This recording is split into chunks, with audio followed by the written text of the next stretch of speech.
जी नाज़रीन, इस टाइम हम मौजूद हैं ज़िला कचहरी फैसलाबाद में और हमारे साथ हैं चौधरी ज़ुल्फ़िकार अली, जो कि 2024 का इलेक्शन लड़े नायब सदारत का। और ये माशाल्लाह एक जानी-मानी शख्सियत हैं अपने हलके की। और आइए इनसे बातचीत करते हैं और इनसे पूछते हैं कि आपने ये इलेक्शन लड़ने का फ़ैसला क्यों किया और इसके क्या मकासद थे, और ये जो माहौल है जो ज़िला कचहरी का, इसको आप कितना तब्दील कर सकते हैं अपने नायब सदर होने के बाद? जी, अस्सलाम वालेकुम सर। बिस्मिल्लाहिर्रहमानिर्रहीम। मैम असल में ये है कि मैंने तकरीबन 24 साल से यहाँ पे प्रैक्टिस की है और प्योर मेरा काम प्रैक्टिस से रहा है। मैं कभी भी जो कचहरी की सियासत है मैं उसमें हिस्सा नहीं ख़ास लिया था। लेकिन कुछ सालों से मैंने ये देखा कि यहाँ पे जो सियासत है वो असल जो डिस्ट्रिक्ट बार एसोसिएशन की सियासत होती है उससे ज़रा हट के चली गई थी। तो मेरी ये कोशिश है कि मैं इस दफ़ा इलेक्शन लड़ूँ और ये साबित करूँ कि एक प्रैक्टिशनर बंदा जो है वो उसका क्या रोल और क्या किरदार हो सकता है एक कचहरी की सियासत के अंदर। तो इस तनाज़ुर को किन तनाज़ुर में मैंने ये फ़ैसला किया कि मैं नायब सदर का इलेक्शन जो है वो डिस्ट्रिक्ट बार एसोसिएशन फैसलाबाद में कंटेस्ट करूँ। सर, ये जो इस टाइम मौजूदा हालात हैं, जो माहौल है, जो सफाई का इंतज़ाम है, जो साइल के बैठने का इंतज़ाम है, जो यहाँ पे रेस्टोरेंट हैं खाने-पीने की, पार्किंग के, इसके हवाले से आप क्या तब्दीली चाहते हैं? आप क्या चाहते हैं कि ये क्या तब्दील होगा अगर आप नायब सदर बनते हैं तो? लेकिन ये जो साइड हमारी इंतज़ामिया होती है, इंतज़ामिया के जो पहले रूल्स रेगुलेशन चल रहे थे, उसके मुताबिक तो सारी ज़िम्मेदारी जो थी वो सफाई की और कैंटीन की, ये सारी तकरीबन नायब सदर जो था उसकी ज़िम्मे होती है। और मैं ज़ाती तौर पे जो है वो एक बहुत सफाई पसंद बंदा हूँ। तो मेरी कोशिश ये होती है कि कचहरी के अंदर जो सफाई का इंतज़ाम है और ख़ुसूसन जो डिपार्टमेंट की तरफ से भी है, सेंट्री वाले जो डिपार्टमेंट है, वेस्ट मैनेजमेंट कंपनी है, उनसे भी थोड़ी-सी कोऑपरेशन करके उनको बुलवा के और कोशिश करूँगा अगर मैं अल्लाह ने मुझे मौका दिया तो मैं कोशिश करूँगा कि कचहरी की जो सफाई के हालात हैं, वो बेहतर से बेहतर हो सकें। और जो जहाँ तक कैंटीन की बात आपने की है, कैंटीन जो है कैंटीन में जो भी इस वक़्त सिलसिला चल रहा है उसमें मैंने ये देखा है कि इकरवा परवी जो है वो बहुत ज़्यादा है। और मैं इंशाल्लाह कोशिश करूँगा कि अल्लाह ताला मुझे मौका दे तो ये इस तरह की सिचुएशन जो है वो दोबारा क्रिएट ना हो। आम साइल के लिए जो कुछ लोग मजबूर होते हैं, जो अपनी फ़ीस उतनी नहीं पे कर सकते, लेकिन वो यहाँ आके परेशान होते हैं, आप उनके लिए क्या करेंगे? जो दूर-दूर से लोग आते हैं, लेकिन उनके मसाइल यहाँ पे हल नहीं होते, तो आप एज़ ए नायब सदर या एज़ ए लॉयर आप क्या समझते हैं कि उनके लिए क्या रिलीफ़ होगा आपकी तरफ से? देखिए जी, जो यहाँ पे नायब सदर की बारे में आपने कहा है, वो तो हमारी एक जो डिस्ट्रिक्ट बार एसोसिएशन की इंतज़ामिया है, वो इंशाल्लाह इसमें पहले भी बहुत कुछ कर रही है क्योंकि उन्होंने पहले भी एक कमेटी बनाई हुई है, जो फ्री ऑफ कॉस्ट जो है वो जो लाचार और ज़रूरतमंद लोग हैं जिनके पास वो कुछ फाइनेंसिंग का मसला होता है, उनके लिए वो फ्री लीगल एड जो है उसके लिए उन्हें कमेटी बार ने पहले ही बनाई हुई है। लेकिन अगर मेरी ज़ात की हद तक कहें तो मेरे पास इंशाल्लाह पूरी एक टीम है, मेरे एसोसिएट बहुत सारे अच्छे दोस्त भी हैं, एसोसिएट भी हैं, वो सारा काम कर रहे हैं। अगर कोई ऐसा बंदा समझता है अपने आप को कि मैं मजबूर हूँ, मैं फ़ीस अदा नहीं कर सकता, तो अब वो बिला झिझक मैं आपके वसातत से वाज़ेह तौर पे कहता हूँ कि वो बिला झिझक आ जाए। तो मैं इंशाल्लाह अपने जितने भी एसोसिएट हैं, वो जो काम करते हैं, मैं सबको कह दूँगा कि वो उनकी मदद करें, इंशाल्लाह वो करेंगे ज़रूर। तो सर, ये जो लॉयर हैं एक रीढ़ की हड्डी की हैसियत रखते हैं माशरे की। तो क्या समझते हैं आप कि आज की जो जुडिशरी है, जो इंसाफ़ का जो पहलू है, जो आम आवाम के पास नहीं पहुँचता या देर से पहुँचता है, उसके बारे में आप थोड़ा-सा बताएँगे कि ये किसकी जो नेग्लिजेंसी है, क्या वजह है कि हमारे मुल्क में जो इंसाफ़ का जो तकाज़ा है, वो पूरे नहीं हो पा रहे? ये थोड़ा-सा आप एज़ ए लॉयर बताएँ। मैडम, ये आपने मुझे बहुत मुश्किल से एक क्वेश्चन में डाल दिया है जिसमें मैं आना नहीं चाहता था क्योंकि मैं एक मुस्लिम लीग नून का अहदेदार भी हूँ फैसलाबाद की तरफ से। तो मैं चाहता नहीं था जो आपने क्वेश्चन दिए हैं कि या इसके ऊपर कुछ थोड़ी-सी अपनी डिबेट करना। लेकिन हकीकत जो है आजकल ये जितनी भी जुडिशरी होती है इन्होंने जो भी अपने रूल्स एंड रेगुलेशन बनाए होते हैं वो तो ज़ाहिर बात है जो आला अदलिया है और या honourable chief justice supreme court बैठे हैं या हाई कोर्ट बैठे हैं, उन्होंने ये सारी ये आगे सारा जो रूटीन या असूल्स रेगुलेट करने होते हैं। लेकिन अब माज़रत के साथ जो हो रहा है वो तो हमारी आला अदलिया जो है वो सारी की सारी सियासत में बैठी हुई, वो सियासत कर रही है इसको वक़्त। और सियासत जो है आपको भी नज़र आ रहा है, हमें भी सब नज़र आ रहा है कि वहाँ पे जो आम साइल है, उसको तो पूछता भी कोई नहीं है। मैं देख रहा हूँ कम से कम डेढ़ साल से इस मासवाए ये सियासी केसों के अलावा कोई केस आज तक लगा तो है नहीं। बाकी सारे लोग जो है बेचारे पीछे बैठे हुए हैं, उनको कोई पता नहीं उनका क्या हो रहा है, क्या नहीं हो रहा।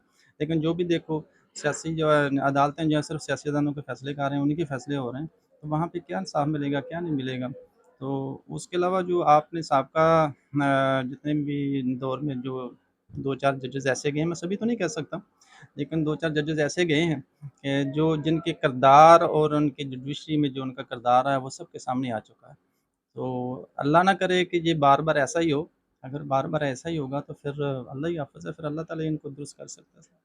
सर ये जो महंगाई दिन-ब-दिन बढ़ती जा रही है और इंसाफ का जो पहलू है वो जो है वो बिल्कुल ख़त्म होता जा रहा है। जैसे आपने भी कहा कि आम इंसान को जो है पिछले डेढ़ साल से कोई जो पुरसाने हाल नहीं है उनका।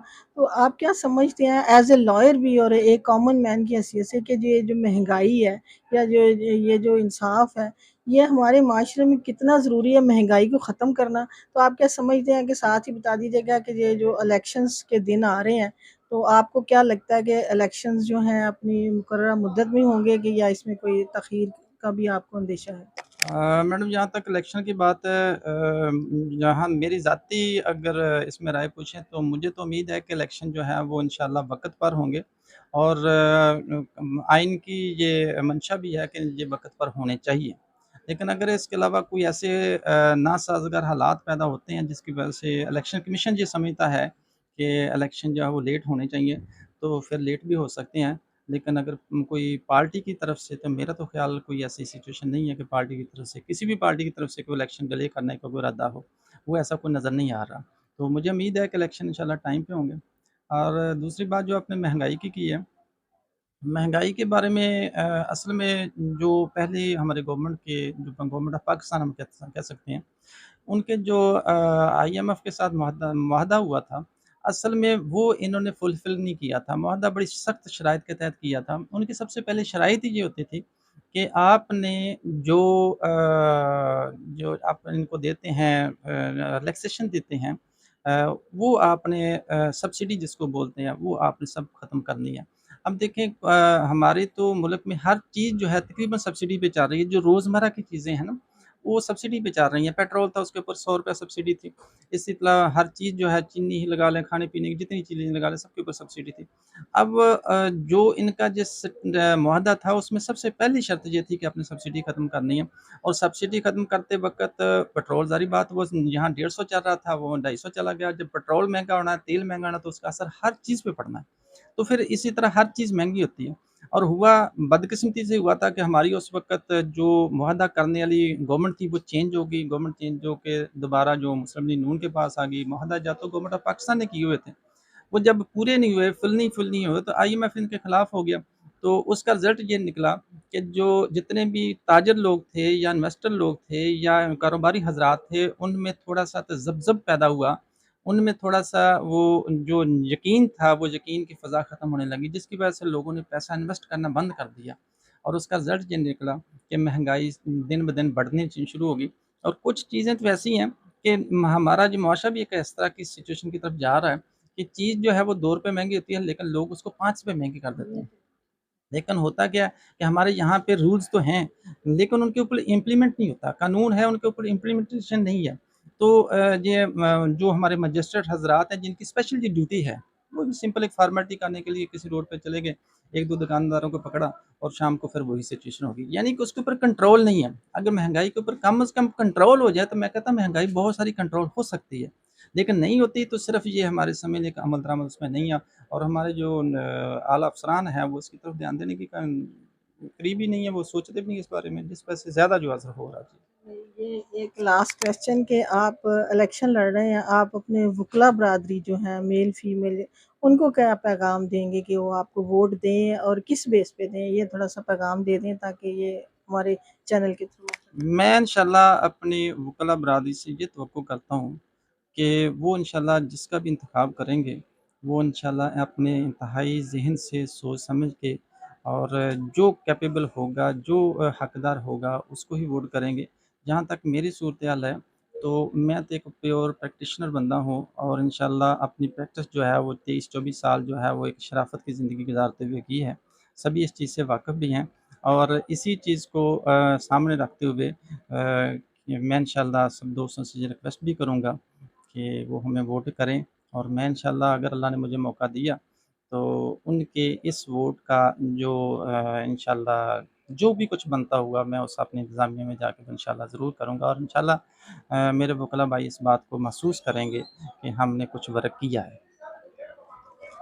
जी नाज़रीन, ये थे चौधरी ज़ुल्फ़िकार अली जिन्होंने तफ़सील से बताया कि अगर वो नायब सदर का इलेक्शन लड़ रहे हैं, अगर वो जीत जाते हैं तो अपनी वकला बरादरी के शाना-बशाना उनके साथ मिलकर चलेंगे और जितने भी साइल हज़रात हैं उनका ख़ुसूसी ख़्याल रखा जाएगा। जो लोग फ़ीस पे नहीं कर सकते या किसी हवाले से वो अपना केस कहीं ज़्यादा पुट अप नहीं कर पा रहे, उनको उनके केसेस के बारे में भी उन्होंने कहा। थोड़ा-सा उन्होंने जो महँगाई के हवाले से भी बातचीत की, सारी बातें हमने उनसे तफ़सीली की। सर आपका बहुत-बहुत शुक्रिया, आपने हमें टाइम दिया जी। इसके साथ ही नसीम बुखारी को अखबार न्यूज़ से इजाज़त दीजिए। बहुत-बहुत शुक्रिया।